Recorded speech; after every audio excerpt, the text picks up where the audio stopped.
Hello students, how are you all? I hope you're all fine and doing well. So students, let's start The Happy People written by William Ralph Inch Part 2. William Ralph Inch, clergyman and scholar, has written an essay, Happy People. Students, Inch has started his essay with the example of the famous Proverbs of Solomon. The heart knoweth its own bitterness, and stranger doth not intermeddle with its joy. It means only a heart knows its pain, and a stranger does not show any concern or interfere with its state of happiness. Whenever we meet people, we only see their faces as it appears to be. It does not show any inner state of heart. He believes that such faces are masks that hide the true inner side of a being. Students, according to Inch, it is fact that we do not know much about the people around us. Heart is the place which becomes a storehouse for every thought or idea. Thus, we cannot grasp the inner being. We look the outer appearance of a person, but we cannot read their heart. We see their faces, which is not much more than mask. Students, I hope you have understood the proverb of the Solomon. Students, do you know about the Solomon? I'll tell you. Solomon was very wealthy and the wise king of Israel. He was very famous about his wisdom and judgment. Have you ever heard the story of two women and a child? Students, I have prepared a very small summary about the happy people after the sayings of Robert Browning, as Inch has started the paragraph with the proverb of Solomon and the Robert Browning sayings. Even I have started with that. Here Robert Browning expressing thanks to the God that meanest of his creatures has two soul sides, one to face the world with and another to show the woman when he loves her. And even then we do not lay bare our hearts entirely. That means people do not express their inner feelings entirely with the beloved ones. So students, in this essay, Happy People, William Ralph Inch explores in search of who are really the happiest people in the world. So, to know about the happy people and the secrets behind the happiness, he refers to the different characters of different regions, and he comes across through the reading books and real life observations. And also, he refers to several famous personalities and their writings and sayings about happiness. William Ralph Inch, while discussing the matter, he gives a certain sources of happiness. According to him, religion is a great source of happiness that gives right standard of values. It helps regard troubles as temporary state of pain. So one should not worry. Worry is sin. Next, he said that struggle for success is a source of happiness for those who consider life as a challenging game. Students, it means if we work hard to achieve anything, when we see the positive result of hard work, we feel happy. Next is companionship in the form of family members or friends leads to happiness.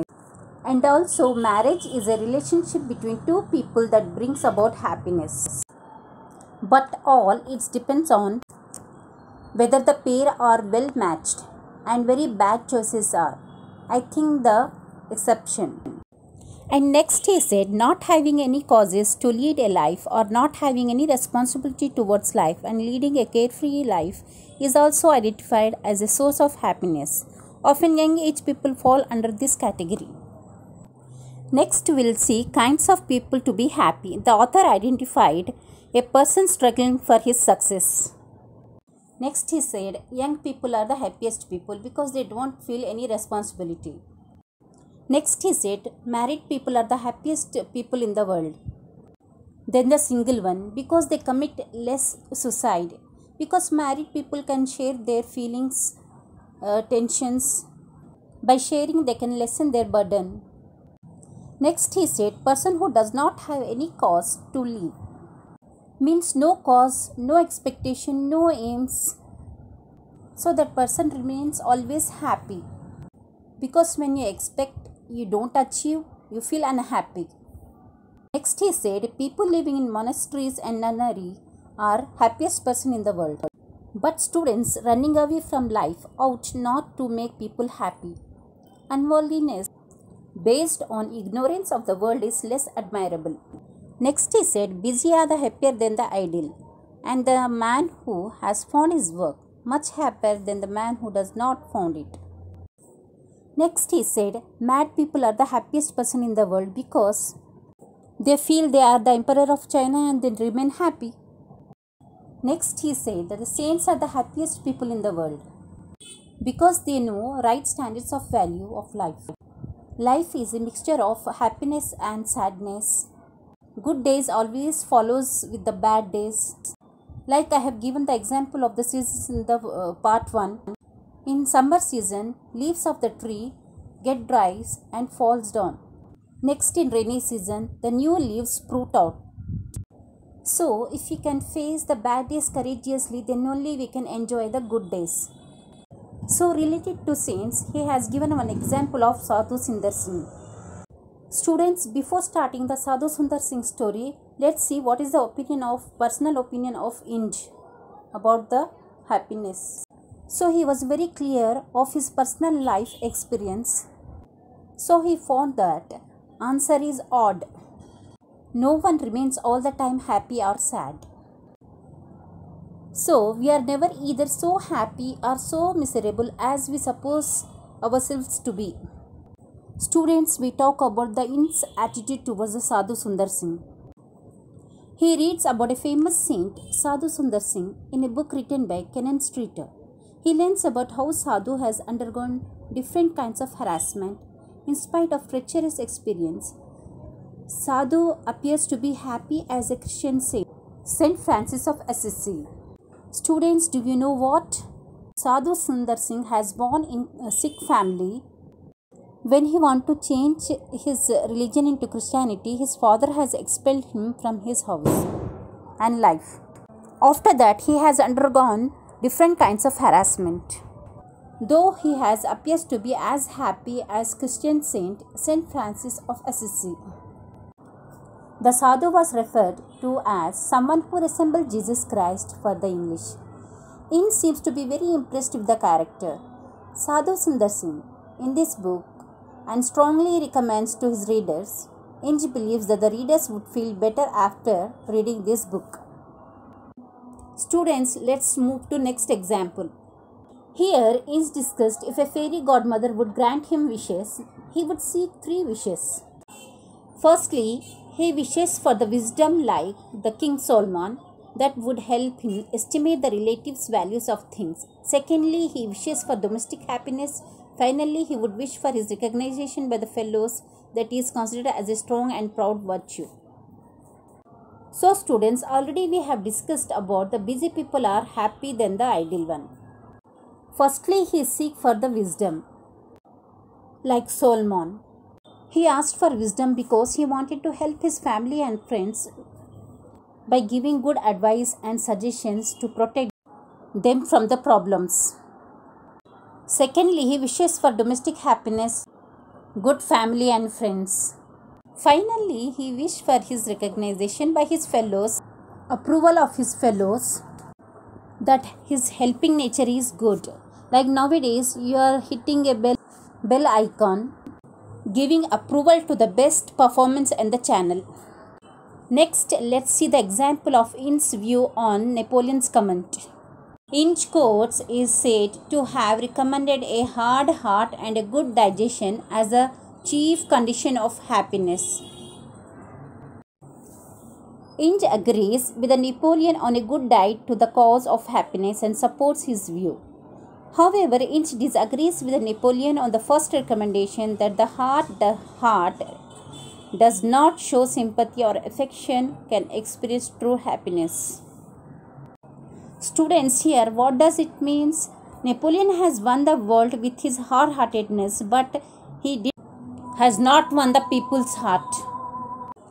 Students, it's true that. Do you agree with it? Life without affection and sympathy could give only a very negative kind of happiness. Students, let's move to the last para of this essay about the ambassador and the servant. Students, here the author refers to the scenes from the British history during the war and the Englishmen, who are not philosophical people. During the days of Commonwealth, Bulstrode Whitecloak was the ambassador to the Hague. At the time, the ambassador was worried about the condition of his country. An old servant was living along with him in his room. He posed a question to the ambassador. If God governed the world well before the ambassador was born, the ambassador replies to him that doubt was unquestionable. The old servant continues to ask him again if the God would rule the world well after the ambassador dies. He gets the same reply from the ambassador.